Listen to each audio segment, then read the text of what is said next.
These changes are scheduled to be applied in this week's patch, Hotfix 90. Well, there you go, chat. We will once again be able to gem gear, even though it won't be able to reach max stats. It is still closer to where we were last season. Arena will be SSF, and we will have random modifiers back. So SDF says during season 6.5, the mid-wipe, and through internal tests and reviews, we've been closely analyzing how elements like player skill, gear, and hit to kill, which I assume is time to kill, interact within the combat system. Balancing player skill versus gear and gear gaps is incredibly difficult because of what might feel fair or just right varies from player to player, even amongst the developers. This is especially true in games like Dark and Darker, where both mechanical skill and long-term progression play critical roles. This is true. And honestly, this is where I've been feeling lately with the season as well, because fights feel more fair than ever, but loot is kind of boring. I sort of like the 200% headshot multiplier. It does allow for 1v3 clutches. It makes monsters very dangerous. And again, we have a lot of people on each side of what it's going to take to make Dark and Darker kind of great again, and how much of a gear gap we need, and how fun loot needs to be, versus if the loot is fun but too powerful, we kind of end up where we are now, which is a reset of this slate and a foundation for SDF to build us back up. And I'm actually coming around to the point where I really like a lot of what's been happening in 6.5, and we only need to make like micro changes now to figure out like the sweet spot heading into season 7. So SDF says what we've been missing is a shared language or a tool to evaluate balance objectively rather than relying on vague impressions or gut feelings. Yeah, I'd agree with that as well. In the past, I sometimes use the term time to kill to describe how fast combat plays out, but over time I realized that TTK can be a bit vague and doesn't really fully fit the way Dark and Darker works. Instead, we found that hit to kill, the number of hits it takes to kill someone, is a clearer and more useful metric for us. It's easy to measure and directly reflects two key factors: how strong your gear is and how well you aim, like landing headshots. Because of that, hit to kill gives us a solid foundation for balancing combat in a more structured and meaningful way. Hit to kill doesn't necessarily explain everything about combat. There are many factors that influence the outcome of a fight, but here I want to keep the explanation simple. During this test, we intentionally lowered the overall hit to kill values and simplify the model by removing additional factors like random modifiers on gear. As a result, we observed positive effects such as an increased possibility of 1v3 comebacks and more opportunities for players with less gear to overcome opponents with stronger gear via superior skill. However, there are clear downsides. Instant deaths were frequent. I think this is especially apparent with halberds, windlasses,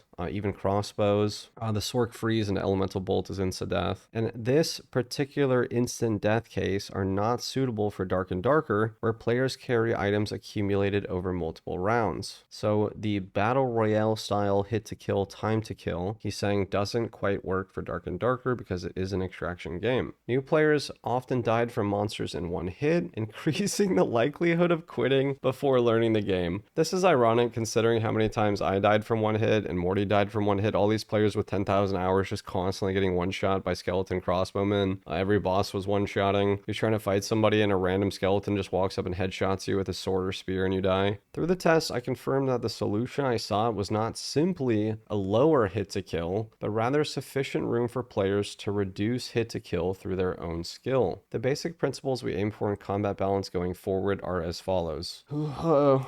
Uh-oh. Oh no, this sounds like balancing. This sounds like a bunch more balancing in numbers. Okay, both skill and gear must matter. Okay, it's been 3 years. Both skill and gear must matter. And only when these two elements are well balanced can players feel rewarded for their growth and effort. If skill becomes too dominant, the meaning of collecting and upgrading gear disappears. Honestly, that's true. And for my people who played Naraka Blade Point, because I was an esports shoutcaster for that game and I played competitively, I actually agree with that. Spending the whole match looting and having legendaries and then just getting literally disarmed disarmed by somebody in grays and then they take my weapon and kill me. It was so annoying. And I know that's a skill diff, but dude, the skill diff in that game was insane. It made playing the whole round feel pointless to me. If no matter how like good my luck was and how good my gear was, I would just get obliterated by someone in grays. That feels terrible. And I don't feel like Dark and Darker is there. If you're in full grays, you can win, but it is the gear right now for me is not useless. We hear that a lot with season 6.5, but there's clearly a power gap with players in uniques versus players in Squire gear. And whether that's 20 or 25%, I kind of like that.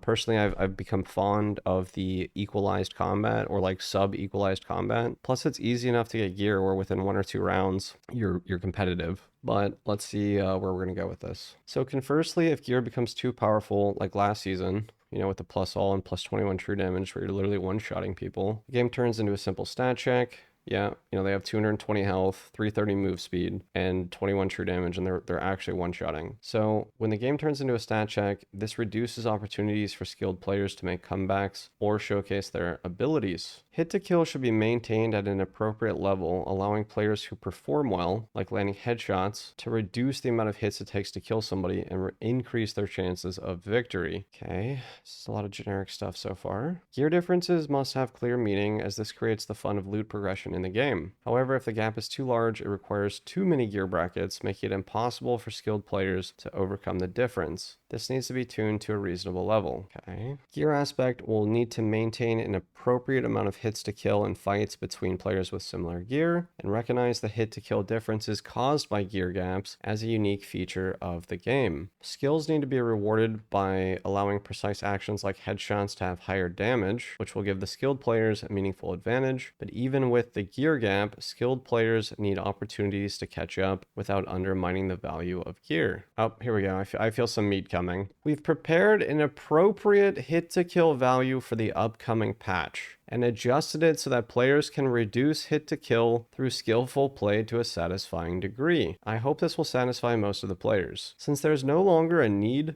to undermine the gear power fantasy, we plan to keep random modifiers in place until someday when new and exciting systems are introduced. Random modifiers will be managed at a balanced and enjoyable level without being overly restrictive, and will be maintained at a scale that does not require too many brackets. Okay, so random modifiers are coming back. I'm satisfied with the internal test results and eager to start adjusting the abilities of underused classes right away, but I plan to spend more time researching the remaining challenge, enabling solo players to reliably play in the mixed queue at a practical level. That's exactly what I said yesterday. I do think we will end up back with the solo queue. I don't think solo players want to socialize to that aspect, especially if they're short on time or they just want to grind, and it's really, really hard to 1v3. Even with, you know, Majora, Morty, and I, you know, quote unquote 1v3ing, it's only in a situation where the team existed and could take aggro and die, so each player could then do like a 1v1 into a 1v1 into a 1v1, you know, where you get the 1v3, but it's not strictly a 1v3. Whereas if you're just solo, all three are just pushing you, and it's super hard to win that.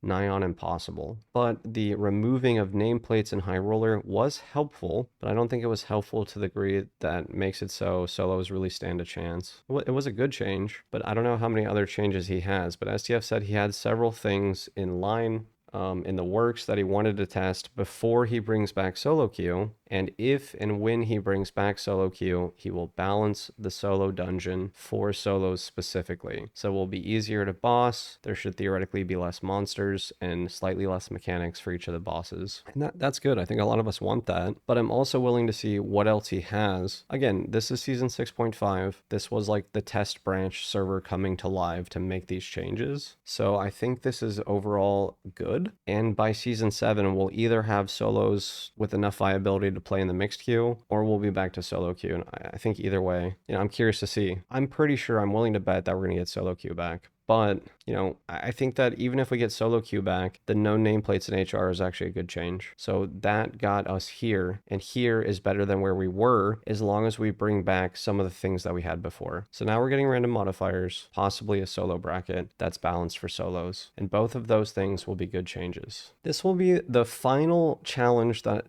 SDF wants to verify through this opportunity of season 6.5. He will do his utmost to find the answer, and he doesn't know what the outcome will be, but bear with me a little longer. All right, this is pretty humble. I appreciate this post. I forgot to mention one more thing. The Arena Test 5 will be conducted in solo self-found format, and players will be able to use items up to legendary rarity. Holy crap, we gotta start farming. That's on the 11th. So we have basically 4 days to farm up an SSF Arena set. Legendary is max. Additionally, to enhance the value of dungeon farming, the socket system will be adjusted so that players cannot reach max stats solely through socketing. Okay, I don't really care for that actually. I liked last season when we could gem to reach dungeon stats. It also allowed players who had less time to farm to get the same gear as people who could farm all the time. Now you can only find max rolls in the dungeon. That's a lot tougher. Plus it has to be SSF, so it has to be on the character. You basically have to play your arena character all the time. These changes are scheduled to be applied in this week's patch, hotfix 90. Well,